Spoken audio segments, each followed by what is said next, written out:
ఏదైతే కూటమి ప్రభుత్వం ఏడాది పూర్తయిన సందర్భంగా మరి తొలి అడుగు అని చెప్పి ఏదైతే కార్యక్రమం పెట్టారో ఇవాళ ఏలూరు నియోజకవర్గం 57 డివిజన్లో మేము గౌరవనీయుల జిల్లా అధ్యక్షులు గన్న ఆంజనేయులు గారు, అలాగే మరి ఎంపీ గారు మహేష్ కుమార్ గారు, జనసేన అధ్యక్షులు మరి ఏదైతే ఇన్ఛార్జ్ రెడ్డి అప్పలనాయుడు గారు, మేయర్ గారు, అలాగే కార్పొరేటర్లు, డిప్యూటీ మేయర్లు అందరం కూడా ఈ కార్యక్రమం మొదటి రోజు కాబట్టి అందరం పాల్గొనడం జరిగింది. ప్రతి ఇంటికి కూడా వెళ్ళి వాళ్ళకు వచ్చే పథకాల గురించి కానీ వాళ్ళకు ఉన్న ఇబ్బందుల గురించి కానీ ప్రతి ఒక్కరిని కూడా అడుగుతున్నాం. ఏదైనా సరే స్వేచ్ఛగా మీకు ఇబ్బంది ఉందంటే ఈ ఇబ్బంది ఉండదు అని చెప్పమని చెప్తున్నాం. మేము కూడా ఏమి చేసాం, ఏమి చేయలేకపోయాం, ఏమి చేస్తాం అనేది కూడా వాళ్ళందరికీ కూడా వివరించడం జరుగుతుంది.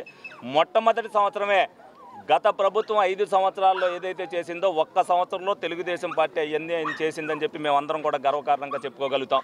చంద్రబాబు నాయుడు గారు అవ్వచ్చు, పవన్ కళ్యాణ్ గారు అవ్వచ్చు, లోకేష్ గారు అవ్వచ్చు, నిరంతరం ప్రజల్లో ఉండండి, ప్రజలకి కావాల్సిన అవసరాలు తీర్చండి అని చెప్పి ఏదైతే చెప్తున్నారో మొట్టమొదటిగా ఏదైతే రోడ్లు ప్యాచ్ వర్క్ అన్నామో అన్నింటికి కూడా రోడ్లు ప్యాచ్ వర్క్ చేయడం జరిగింది. కొత్తగా పెద్ద పెద్ద రోడ్లు ఎక్కడైతే అందరూ తిరిగే రోడ్లన్నీ కూడా వేయటం జరిగింది. ఇది వరకు ఎవరో కూడా వైసీపీ నాయకులు ఇలాగా వాళ్ళు 4 సంవత్సరాలు పోయిన తర్వాత ఓట్ల కోసం వెళ్ళారు తప్పితే ప్రజల దగ్గరికి ఏ విధంగా జరుగుతుందనేది ఏ రోజున కూడా వెళ్ళా. ఇందులో కొంతమంది గౌరవ మేయర్ గారు కూడా ఆ పార్టీలో చేయలేక 3 సంవత్సరాలు అయిన తర్వాత ఈ రోజున తలెత్తుకుని ఆవిడ డివిజన్లో ఏ పని కావాలన్నా చేయొచ్చు అనే ఉద్దేశంతో మేయర్ గారు ఇవాళ గర్వంగా ఈ వార్డులో అంతా కూడా తిరుగుతున్నారు. ఎందుకంటే నేను ఈ పని చేయగలను, ఈ పని 3 సంవత్సరాల పాటు తిరగలేని పరిస్థితుల్లో ఈ రోజున తెలుగుదేశం పార్టీలోకి వచ్చిన తర్వాత డెఫినెట్గా మేము అన్ని పనులు చేయగలని తిరుగుతున్నందుకు మేము కూడా ఆవిడని అభినందిస్తున్నాం. తప్పనిసరిగా ప్రతి డివిజన్లో కూడా కార్యకర్తలు, క్యాడర్ అందరూ తిరగాలి. తెలుగుదేశం పార్టీ ఏం చేసిందో చెప్పాలి, వైసీపీ ప్రభుత్వం ఏం చేసిందో అనేది చెప్పాలి. ఇప్పుడు ఏం చేస్తుంది అనేది అరాచక శక్తుల్ని ప్రోత్సహించి ప్రజల్ని రెచ్చగొట్టి ప్రజల్ని ఏ విధంగా భయభ్రాంతులు చేయాలని చూస్తున్నాదో దాన్ని తిప్పికొట్టవలసింది ప్రజలే. నియర్ కూటమి పాలనలో చాలా వరకు అభివృద్ధి కార్యక్రమాలు చేశాం. అలాగే చాలా వరకు స్కీమ్స్ కూడా సూపర్ 6 స్కీమ్స్ ఇవ్వడం జరిగింది.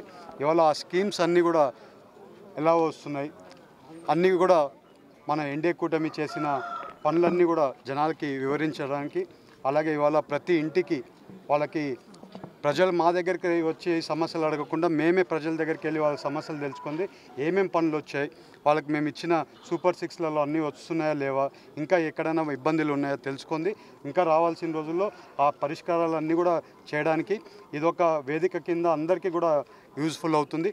ఇవాళ ఎన్డీఏ కూటమిలో అందరికీ కూడా ఈ వేదిక ఎక్కడైనా ప్రాబ్లమ్స్ ఉంటే దాన్ని సరిదిద్దుకోవడానికి ఇంకా 4 ఏళ్ళలో ఎక్కడ కూడా ఇబ్బందులు రాకుండా ప్రజల దగ్గరికి వెళ్ళి మనమే అడగాలని చెప్పి ఈ ప్రోగ్రాం సీఎం గారు చెప్పడం జరిగింది. ఈ ప్రోగ్రామ్ని ముందు తీసుకెళ్తున్నాము. అలాగే ఎమ్మెల్యే గారు, అలాగే అందరు నాయకులు, ఇన్ఛార్జ్ గన్ని వీరాంజనేయులు గారు అందరూ కూడా ముందు తీసుకొని వెళ్తున్నారు. ప్రతి ఒక్కరికి పేరు పేరున ధన్యవాదాలు. ఈ ప్రోగ్రామ్ని అందరూ కూడా కలిపి సక్సెస్ఫుల్ చేయాలని అందరినీ కోరుకుంటూ నమస్కారాలు.